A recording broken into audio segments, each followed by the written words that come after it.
Hello and welcome back to our playthrough of Pyre. Now you may notice we are in a slightly different spot than we were before because I did an entire episode of just me talking to the Dark Abyss, apparently. OBS just decided not to record the video, so that's great. I don't know, man. I don't know if I'm gonna or throw out that episode or if I'm gonna upload it, because like there's just nothing to watch. It's literally the blank screen. Fuck. Okay, well, you know what? Yeah, we're just gonna go ahead and delete that episode. Fuck it, I guess just a half an hour of work lost. Well, work, hilarious. But yeah, anyway, so let's see. Recap. We have Rookie is gaining his freedom. We did that with Pamitha and Gilman being the two backups. Let's see what else. It wasn't like super close. It was our Pyre was like 55 at the end of it, but they did start with a buff that dropped us to 80. Yeah, and then we also buffed their Pyre and made them more quick and woody or whatever with those two buffs. So you know, it was kind of a good battle, but you missed it. So you know, I can explain it any way I want, but you're not gonna be able to see it. Alright, let's see what else happened. Then Gilman got super sad about Rookie leaving. Rookie was pretty pleased and asked for us to come visit him in the... back when he gets to the Commonwealth. Our plan went up to 43%. Oh, we fought against those annoying assholes, the crones. The ones that are like, oh yes, these slotch. You know, I slightly killed my voice doing that. No, for not, of course. That's pretty cool. Alright, so that was all. We passed the trial with the Beyonder Crystal with Bay. Talked to that chick that's inside there. She got super mad at us again, but then after that, we talked to her once again at Mount Lodial. Now she's like less mad. I don't really know what the fuck's going on with her. Ooh, wait a minute, am I right? Alright, let's see what else. And I want to say that was it. Got some gold. Oh, yes, of course. We also reinforced some of our, we got Tamitha's thing to rank 20 legendary, and we got Gilman's to rank 20 legendary. Reinforced our talismans. The rank 20, as we found out, is the maximum ranking go. Also kind of cool, the game splits your, you see how they say like +2 or +1? If you go over on a talisman, it like splits and gives you back the difference, which is, oh, there's Rookie's, little thing, so that you know that he's gone. But yeah, it gives you back your, the difference, so that's pretty cool. What else was there? Let's see here. Buff those to maximum level. I think that was... oh, we got some gold, right? We got a bit of gold. That also should be now different from the previous thing. We sold Ron some shit as we had gone and basically looked for goods to sell and to get us back up to some kind of money, because we were at like literally 1 coin after I finished up in that shop. At the start of last episode, buying more Stardust. But now we have another berry we can sell him, and yeah, that should be good to go. Okay, well, just don't be salty about the whole thing. It was super annoying, just don't be salty. The important part is you're now recording. Hopefully. I mean, I'm seeing it on my other monitor. Probably should have checked the first time I'd done it, but you know, I kind of have grown to expect the program not to fail, but whatever. I guess fuck me. Alright, Sungrease. Oh, we also read one of these pages, which I have no idea where it was now. It was something about Solium Mur being all like, oh, it was Solium Mur talking about the waterfall going upwards. How that's like the way to get back. Which is what all of the people who prevail in the rights do. There we go. Okay, I think that's everything. No, see, that only took 3 minutes. I could just play this entire game and retell it to you in 3 minutes, no problem. Know you, the sacred Mount Lodial, the highest peak within the lowest land. And then know that it is no mere mountain, but the fractured bonework of the world titan himself, the archbeast Suncries. The one's bog-dwelling companion Melody is too mild in her account of your ascent. 'Twas not pleasant mountain hike, but a pitched battle spanning 17 full moons. Finally, the 8 of us, we climbed atop the brow of the old Sungrease, emerged our strength, and struck the mortal blow such that the archbeast shattered finally to pieces. 'Tis no mere myth that from the archbeast's eye the shimmer pool emerged, the sole means of freedom from this land. Okay, well, close that, open it back up. Inspect.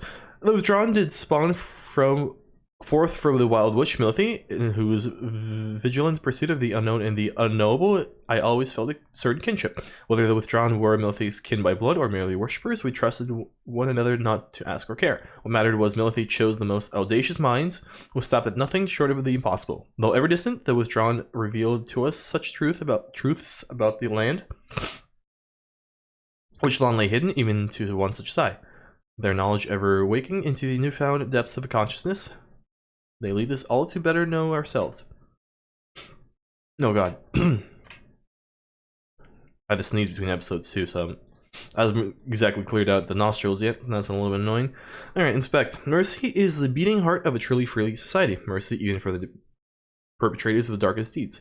As our liege slowly emerged, drifted in an ocean of regret, he found their mercy, or rather, it found him. And it saved his life. Mercy, freedom, they are intertwined. A society which raises a clenched fist against its own shall follow the doomed path of the Empire of Sar.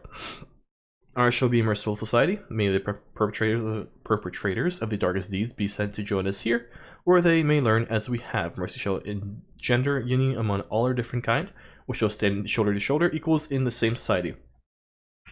I think, oh god damn it, every time. I think that's it? Yeah, it appears that is indeed the case. Yeah, okay. No, also, the Slotch-born astral nerds apparently pissed off that lady that guards the place. She's like, oh, stop invoking the name of scumlords in our domain. They're all like, no, we're the... I'm Ultmild. I love Slotch. I'm gonna fuck him and have his first baby. Something like that. Okay, Moonlight Alcove. Dark side of the Sacred Mountain. Right, we await for the next cycle here. Correct. Sweet. And we shall begin the process anew. Who goes free next? I don't know, man. No idea yet. Maybe Tizo. He's been around for a long time. I feel like he maybe deserves to go as well. You once again find yourself amid the quiet nooks of the Mountain Alcove, of the Moonlight Alcove. Here you can wait the time until the stars begin to shine for you again. Apparently, I now read in weird limerick, or in weird like stanzas. Nobody wants to talk? Okay, fair enough. I guess then we shall bide our time. We have returned to a place of respite. Please make yourselves comfortable such as you can. We are at the mercy of the stars, but I expect they shall shine bright again in time. As for me, I shall return by them, for there is something I must do. By then. There from the top of the Sacred Mountain, it gazes down into the abyss that is the downside. You wonder where the stars shall align themselves once more.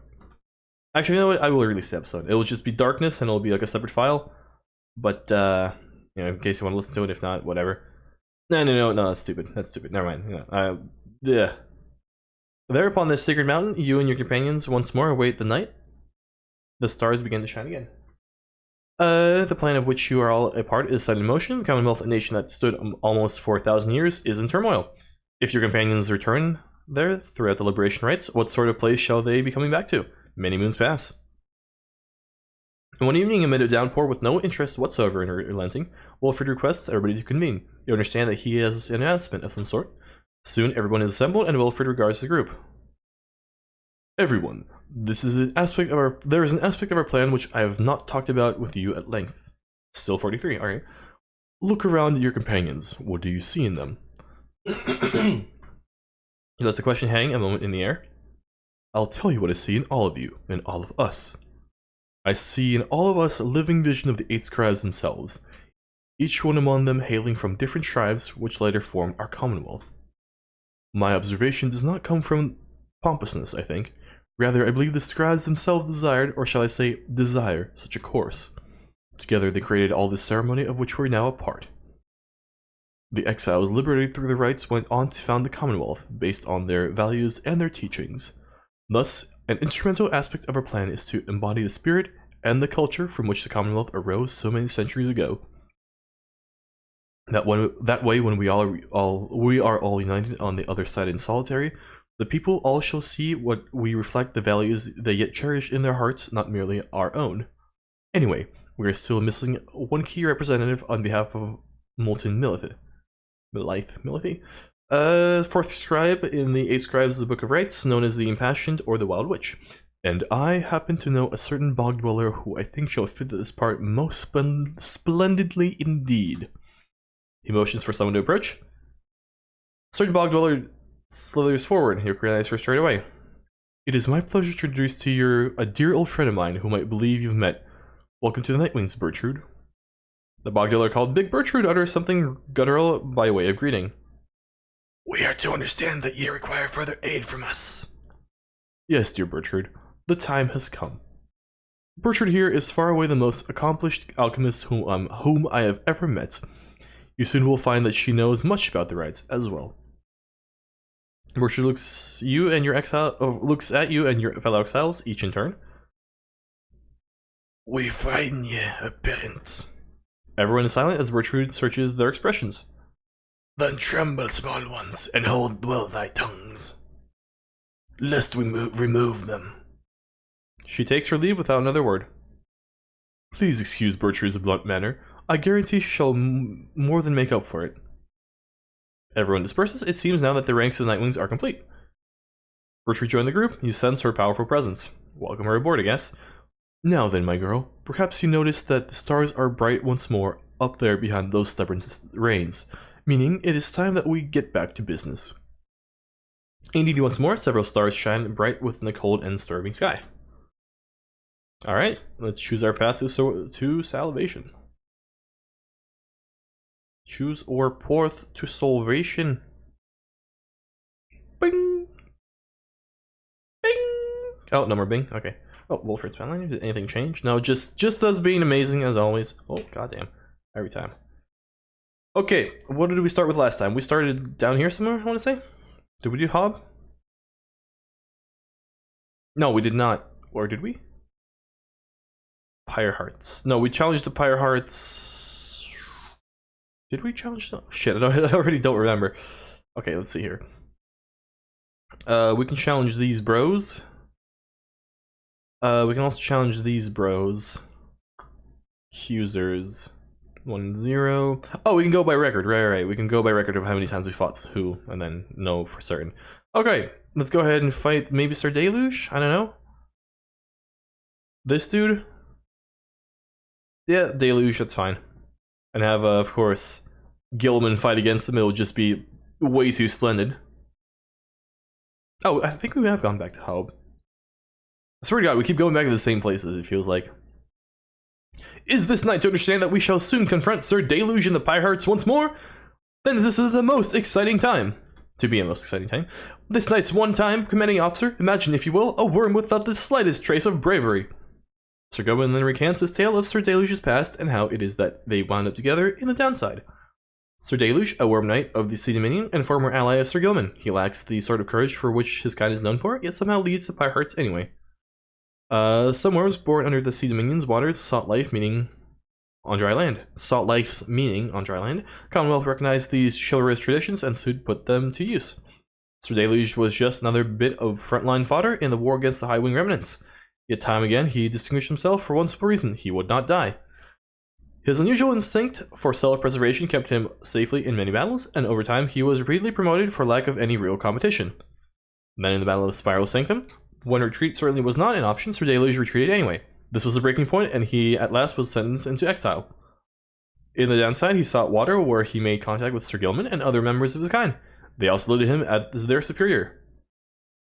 The other knights had little choice but to respect his rank. As the Pyre Hearts, they conduct the rites in the name of the great hero under King Oris, while adhering to their strict code. This night might excuse me. This night might not have failed quite so miserably at the Battle of Spiral Sanctum had this entire regiment not turned into disarray after Sir Deluge fled. Perhaps by confronting his former commander, this knight's own honor may be regained in part. For now, however, this knight must beg your leave. You say goodnight to Sir Gilman in turn. There is no time to make flight preparations now, though in the morning you will press on once again. But there is time to talk to people. Oh god, please no. Brochure cards depicting the Great Titans. Probably for curses or enchantments.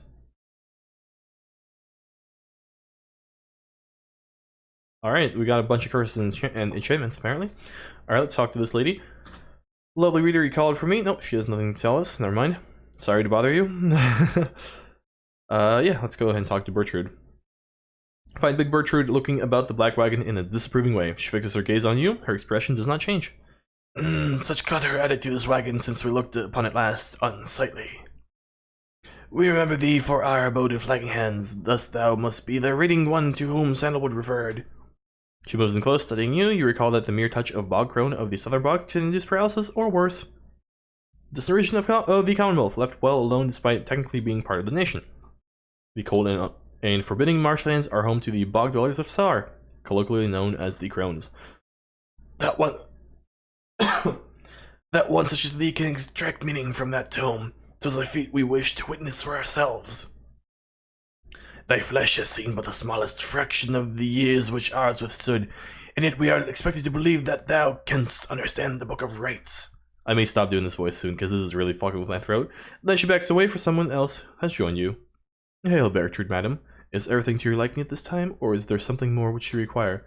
We have been unable to locate a supply of rotworm gizzard extract among thy belongings. Other than that, we shall lodge no complaint at present. It is possible that Wilfred has a small supply among his possessions here. If you would care to accompany me, we may yet procure some. That would be agreeable with us. Then after you, madam.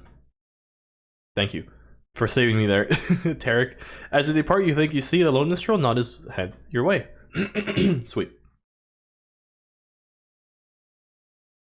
Inspect. Rights of the Flame. With these blackened nails, do I hereby inscribe the rights of the Flame? The bylaws shall be written here in full. We, the 18 decree the rights attest of one's true worth in body, mind, and spirit. Now until the stars abandon us, this shall be binding law within the downside. Those deemed worthy in their rights are to regain their freedom from the downside and return from whence they came. Exiles shall conduct the rights as one of 9 triumvirates, and look towards the stars for guidance on their path. Exiles shall bear this book as status. I believe that was the only page we got. No, we got more. Essence of structure. The essential structure of right shall be as follows. When chosen by the stars within the dark of night, shall 2 triumvirates stand in opposition far enough afield besides their consecrated pyres, symbolizing their resolve. In each triumvirate, the 3 shall act as one to demonstrate their trust in one another, not just in themselves. Triumvirates shall endeavor to extinguish the pyre of their adversary, whose flames are only to be staunched through a celestial orb descending from the stars. Whosever pyre remains burning shall prevail. Triumvirates are to disperse. Okay. Is that it? No, one more. Okay, weird. Searching stars. We the 8 have seen the turning of the stars from now until the ending of our age. Heed their guidance and ours. The stars take many cyclical turns. The rights commence at their behest upon the celestial landmarks where the downside's greater titans fell before the heavens. Bearing this book bestows on your triumvirate, you, the reader, shall perceive under which stars you are to congregate. Follow where they lead, as your adversaries shall. If either of you fails to appear, then neither of you walks the path. Whether you prevail or you fail, from that point, the stars shall guide you on. God, good damn. Good God is what I meant to say, and goddamn, and they got kind of converted into one good damn. The right shall not commence unless the necessary preparations are complete. At a celestial landmark, ere the stars align. Exiles shall conduct the rites bearing this book, of which there are but 40 copies, each bound in astral hide. Exiles shall wear the sacred raiments fashioned in our likeness at the summit of Mount Elodiel. Their identities are to be concealed, for they shall represent us all. Exiles shall set a metal sigil for their pyre, and consecrate the grounds using the words the 8 scribes gave their freedom, so that we may yet have ours. The heathens, yeah. The heavens shall respond when all is set. Okay. Nope, not over yet. Okay. Law 3. During the rite, each triumvirate shall act as one, unerringly, without question. The disembodiment shall suffer banishment or permanent expulsion. Disobedient, not disembodiment, excuse me. Exiles shall move as of a single mind to demonstrate their faith and recognize that they, as we the 8, cannot prevail alone. Their worth shall be determined both by their actions and their peers. Triumvirates lacking experience in this may designate a reader, whose focus on this book may help the others to coordinate. However, only those who shall conduct the rites firsthand shall walk the path towards enlightenment and become eligible to regain their freedom.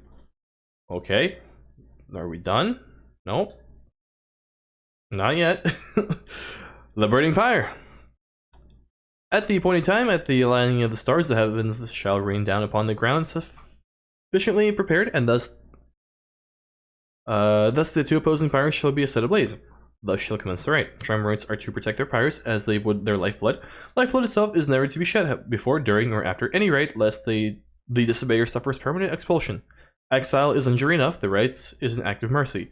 Fear not the purifying flame. Plunge into it headlong and without fear, for you shall be protected by the stars themselves. Seek freedom in the flame. Freedom in the flame. There you go. Freedom in the flame. Flav. The aura exiles bearing the raiments in this book reveal their hidden inner aura, the color of their flame. The aura is the exile's solitary weapon in the rates. Should one's adversary cross one's aura, the adversary shall be banished. Banishment is fleeting nothingness. Seek the pyre's light and thus make your return. The exile's presence shapes the aura. Exiles gain greater auras while standing side by side with their triumvirate, for we gain strength together. Exiles may cast their aura through sheer force of focus on this book. Holy fuck. Celestial orb. As the two flames are lit, so shall the celestial orb fall from the heavens. But one such orb shall be availed by the stars, requiring triumvirates to vie for it. Its cosmic connection to the flames, the raiments in this book, bestows the necessary qualities for its bearer to prevail. Effortlessly sails the orb between the three in a triumvirate, seeks to grasp of whoever acts among the three. Once grasped, the orb shall draw within it all the bearer's aura, fueled by the triumvirate's own flame. It is to be cast into the flame. Okay, are we done now? No. Oh my god. In each rite, we gain enlightenment whether we prevail or we fail. Indeed, through failure do we tend to learn the most valuable lessons, provided we survive. None among us have prevailed without end. Exiles who walk the path towards enlightenment shall at times be struck by an epiphany and achieve mastery in some respect. Choose well among these blessings we bestow, thus you may yet achieve your potential and surpass your adversaries. Whenever you prevail, your triumvirate earns favor. In time, the triumvirate with the most favor shall be summoned to the liberation rite to earn a chance of freedom. Then the cycle should begin anew. Are we done? Oh my god. Please. Game, we've already gone through this. Well, I understand how this works. Why are you giving me all this now? Okay, the liberation rite takes place upon the fall of Solium under a blooded moon. Witnessed by the heralds from the stars, there the most favored triumvirate shall confront the one which we appoint.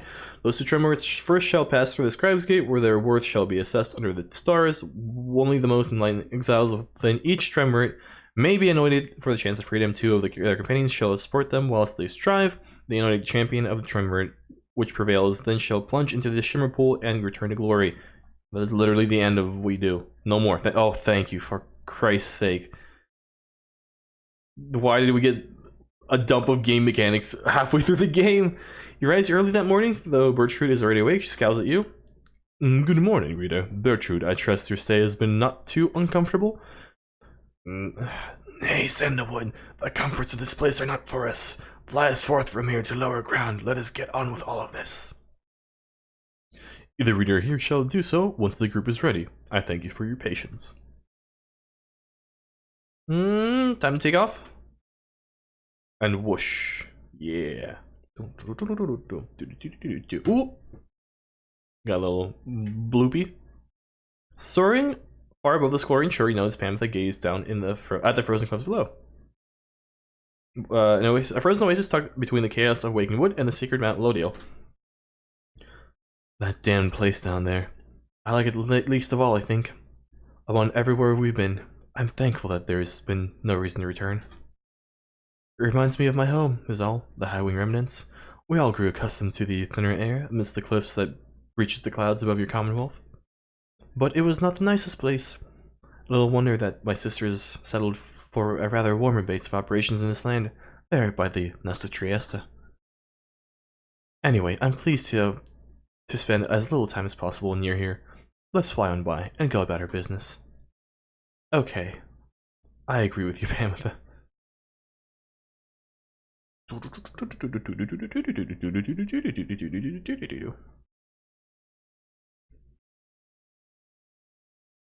Again, crossing literally the entire world just to do this trial. Okay. Oh, we're good. Lick sand or shunt. Shunt seems closer. Base suggests this route looks clear, so you should have time to pursue your vocations. Okay. What about this though? Interests you know wild crows in this vicinity are doing. Tizo, I don't really know. Like, we kind of need money, and vocation allows for money. So, like, I'm sorry, basically.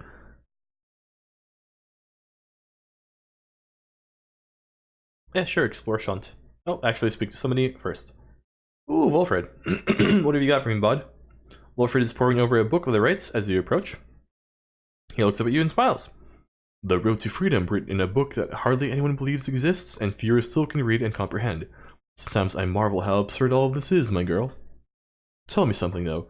I spent so much time considering the book, but know so few with whom I could discuss it in much detail.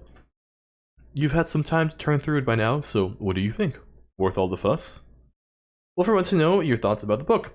You find it fascinating? Fair share of books, but none quite like this. Find it tedious. You only skimmed it. Can't say, yeah, it's fascinating. Let's go with that. You tell Wilfred the book has fascinated you, and that you have never seen anything quite like it. He nods slowly as you describe your experience with it. I share the sentiment. To have in our possession a genuine artifact from a forgotten time. How much of it exactly true, and how much of it describes retelling of events? I find it endlessly fascinating to consider, I must admit. He puts away his copy of the book with care. It is amazing that these volumes have survived for all this time, I think. Whatever they are made of has withstood the ravaging effects of time quite well. And the ideas they're contained, they remain rather provocative as well. To think that the Commonwealth disavows of the existence of this book, despite official recognition of the 8 scribes, although the reasons why are in there, written in plain. How fascinating that its secrets have been kept for all this time. Anyway, you'll have to excuse me for my extracurricular interest in its teachings. I used to teach a version of its history. To have access to the real thing has brought me some small pleasure. Let us be certain to preserve these volumes for whoever shall be next to use them. He turns his attention to other matters and bids you a good afternoon. Berries? No berries. Okay. No berries. What do you want, reader? Can we talk? No, we cannot talk, I guess, then goodbye. I'm glad to have talked to you for 0.1 seconds. Alright, guess we explore the Shunt then. You meet up with Bay, who's just you go ranging with her throughout the Shunt. Or through the Shunt. Rocking the northern pass towards the ominous cairn of Aub. Oh, I enjoy these walks, so can we go now? Together you set out to explore the desolate sprawl around the Black Wagon. You find little to speak of other than desolation typical of the downside. I think I've seen enough, and I think I'm beginning to miss the others. You and Bay make your way back to the wagon. Though uneventful, your search helped ease the burden weighing on you, and leaves you with time to pursue your vocations. Any more talks? Nope, no talks.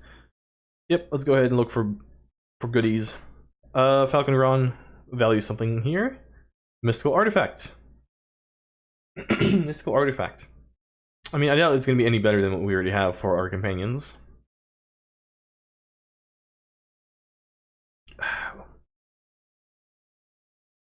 Yeah, whatever. I don't think we need any more artifacts. Let's just go ahead and find a forgotten parcel that can be sold at the select market. Wonderful.